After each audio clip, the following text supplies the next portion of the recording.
бид одоо төсвийн жил эхлэегүй байхад тоттгол хийж байгаа анх удаагийн баг нийслэл улсын хэмжээний юу баха хурал баха.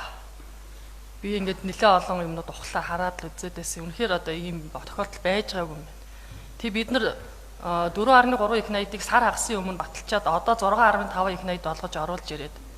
Тэгэд энэ дотроо бүр анхаарал татцгууц их сонин энэ ард иргэдийн ажил амьдралд нөлөөлөх үйс ийм их өндөр орлогын төсөөлөл оруулж ирсэн байна гэж би харж байна. Энэний одоо эрсдэл бол төсвийн докторгүй байдлыг одоо бий болох өндөр эрсдэлтэй нэг удаагийн шинжтэй торгуул хүүгийн орлого, татварын бос орлогоодыг ингээд нэлээд өндөрөөр төсөөлөд оруулаад ирсэн байна.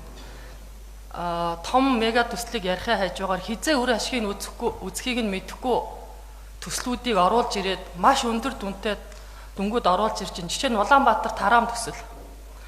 Би энэ Тарам төслийг анх өнгөрсөн жил техник эдийн засгийн үндэстнийг нь боловсруулж байхад нь тухайн үед за ороод ирээд хэрэгжээд явна, төр хувийн хөгжлийн түншлэлээр батлаад явуулна гэж ойлгоод 28 жилийн хугацаанд жил болгон 66 тэрбум төгрөг нийслэл энэ төслийг хэрэгжүүлэхэд өгнө гэд ингээ батлаад бид нар явуулсан төслийг өнөөдөр 2026 онд 350 тэрбум төгрөг юу яана гэж өгнө гэд бид нар ингээ оруулж ирж байна. Энэ үнэхээр харамсалтай санагдаж байна. Ану үжим би чамд тухайн үед хоёлаа хүний өрөөнд таарад би энэ төслийг хэлж ирсэн. Чи мэдөө энэ ямар айхтар том төсөл оруулж ирээд юу хийж ийнэ? 2 их найд төгрөгөөр бид нар энэ 1.5 км Улаанбаатар Яарамгаас хотын төв хүртэл энэ ажлыг хийгээд явуулах хэрэгтэй юм уу гэд ер нь бол санал онлоо хэлчихсэн. Энэ хүүхдүүдийн ард, энэ охины улс төрийн амьдралыг үгүй хийчих үедээ энэ төсөл ингээд үр ашгаа хизээ өгөх нь мэдэгдэхгүй ийм төсөл орж ирээд энийг бид нар 350 тэрбум төгрөг болгож батлаад надад үнэхээр хайрын санагддаг. Хүннүү хот одоо цаасан дараа хот. Өнөөдөр бид нар багнуур налах гэд хөгжүүлж болох хөт дүгэрхт энэ 350 тэрбум төгрөгийг тавьбал маш том өөрчлөлт хийгдэнэ.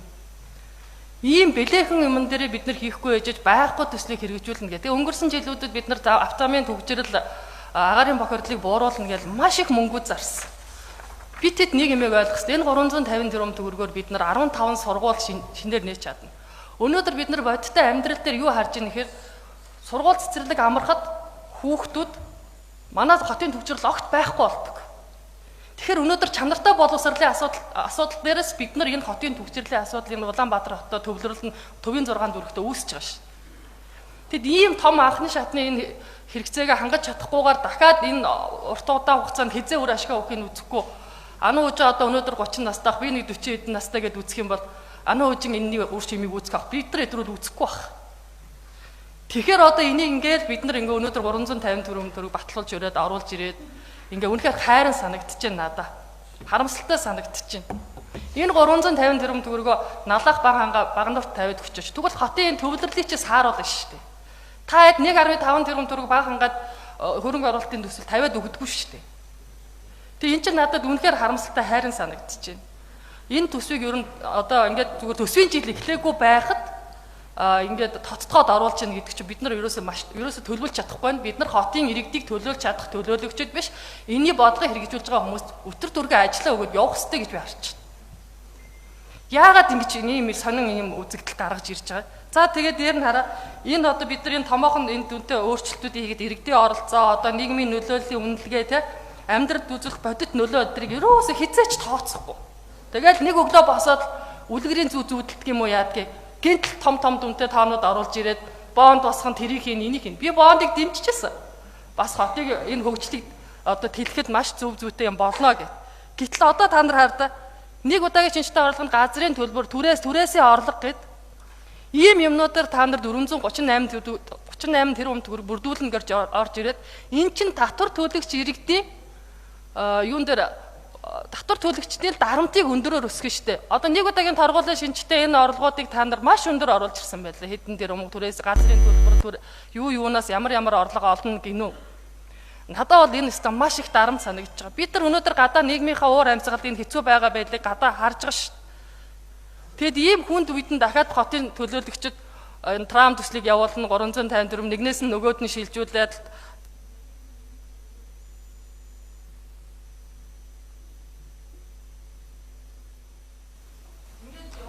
ямар одоо ингээд шаардлага байдаг юм бэ? Төлөвлөж чадахгүй байх шүү. Төлөвлөж чадахгүй, хэрэгжүүлж чадахгүй тэгээд зорилго үр дүндээ хүрэхгүй л гэсэн. Тэгээд ер нь одоо энэ бид нар энэ төсвийн KPI энтрийг маш сайн ууж энэний дараагийн энд гаргасан хариуцлагыг хэн хүлээх, энэ шийдвэрүүдийг гаргаад батлуулаад энэний дараа хэн хариуцлага хүлээх энтрийг тодорхой олох хэрэгтэй. За тэгээд юу дараагийн намын бүлгийн хурал хорооны хурлууд дээр энэ 5354 төгрөг юун зарцуулагдах гэж байгаа. Энэ төсвийн орлогын энэ суур таамаглал энтрийг бүгдийн дэлгэрэнгүй задаргааг бид нарт өгөөрэй. Одоо араас нь хөөцөлтөн гэдэг нэг сүртэй өгдөөл үлддэг боллоо одоо хурлын дараа.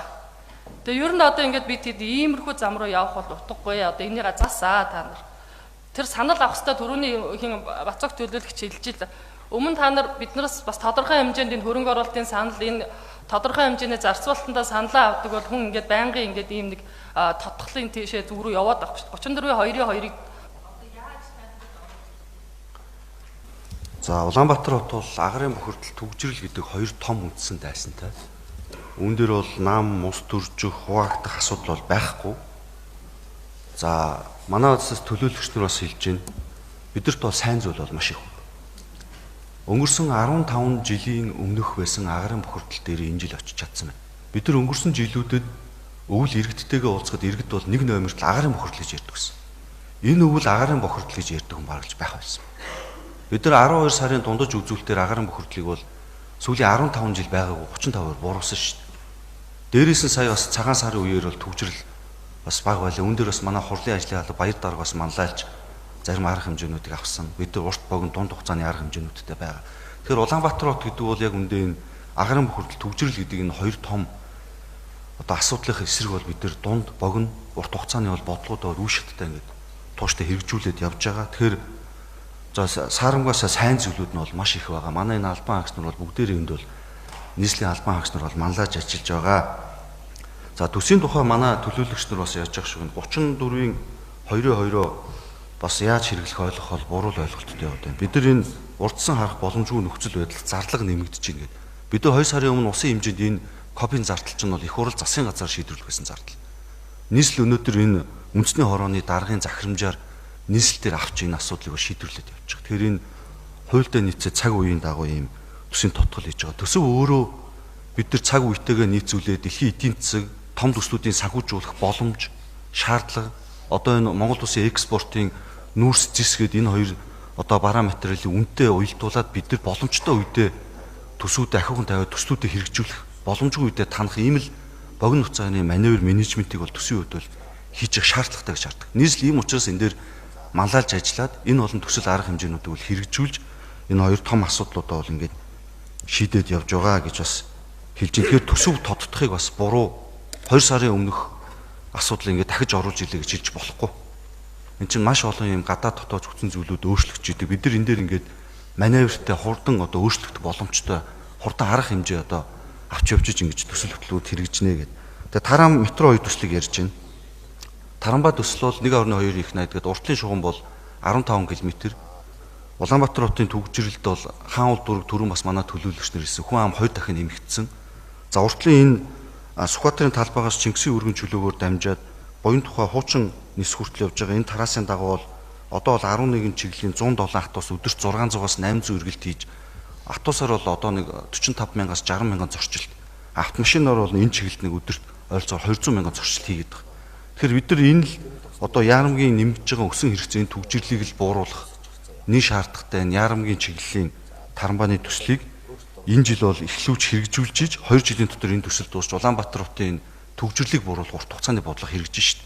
Тэгээ 350 тэрбум их мөнгө гэж байна. Энэ бол энэ мөнгөний 29%, 30% урьдчилгаа авчих энэ төслийн. Урьдчилгаатай байжгаад 2026 оныг нийслэлс бизнес эрхлэлийг дэмжих жил болгон зарлаад бизнес эрхлэлтэй дэд бүтцийнхэнтэй уулзахад урьдчилгаа төлбөрийн 30%-ийг олгосноороо манай дотоодын аж ахуйн нэгжүүд ажил хийх үнэхээр боломжтой болж байна гэдэг. Яг энэ дээр бол талархал илэрхийлж байна. Тэгэхээр бид нар ингээд яг талбай дээр ажил хийж байгаа манай энэ дэд бүтцүүд компаниуд бол тодорхой хэмжээний урьдчилгаа авч иж хуулийнхаа дагуу ажил нь бол сайн явна гэдгийг бол ойлгосон учраас бид нар энэ таранбааны төслөө бол хурдтай сайн явуулах үүднээс бол ийм муршлагын мөнгийг бол байршуулж байгаа. За тэгээд ер нь бас түрүүн хэлэхэд нийслэлд маань одоо ингээд болохгүйхээс илүү болж байгаа ажлууд маш их байж байгаа. Бид нар өнгөрсөн жилхэд 10 мегацлыг бол гараанаас гаргасан. Одоо бидэрт бол Таранбай, Тойрог 1, метро гэсэн 3 төслийг бол ойрын хугацаанд гараанаас гаргах шаардлагатай. Таранбайг ингээд хэрвээ төсөв батлагдах юм бол ингээд урьдчилан төлбөрийн нөгөөд ингээд ажил эхлүүлнэ. 20 жилийн дотор бол хэрэгжиж дуусна. За метро Тойрог 1 гэдэг төслүүд бол олон улстай нөгөө F буюу засгийн газрын баталгаан дээр одоо санхүүжүүлэх нөхцөлтэй учраас бол тодорхой хэмжээнд тодруулга авах олон улсын санхүүгийн одоо зээлдэх байгууллагуудтай хилцэх шатандаа явж байгаа учраас бол саад асуудлууд байгаа. Гэхдээ бид нар бол энэ одоо зорилтоо урдаа тавиад мэдээж энэ олон сая долларын том төслүүд бол амархан тэгж санхүү төсвөн шийдэгдэж явдаг. Тэгэхээр энэ дээр бол тодорхой хэмжээний бас хугацаа, судалгаа тооцоо, ойлголцох асуудлууд бол гэрээлцний шатанд бол байдаг. Ийм учраас бол эдгээр энэ асуудлууд бол за ингээд дуусгач да. 1 минут авч байж байгаа. Тэгэхээр эдгээр асуудлыг бас манай төлөөлөгч нар маань ойлгож за муу зүйлээсээ илүү сайн зүйлийг нь харж нийслэлийн болон энэ хурлынхаа ажлын албанд бас залуучуудаа урам өгж ингэж ажиллаж байгаасаа гэдээ одоо төлөөлөгчийнхөө хувьд бас саналаа хэлээ да. За баярлалаа.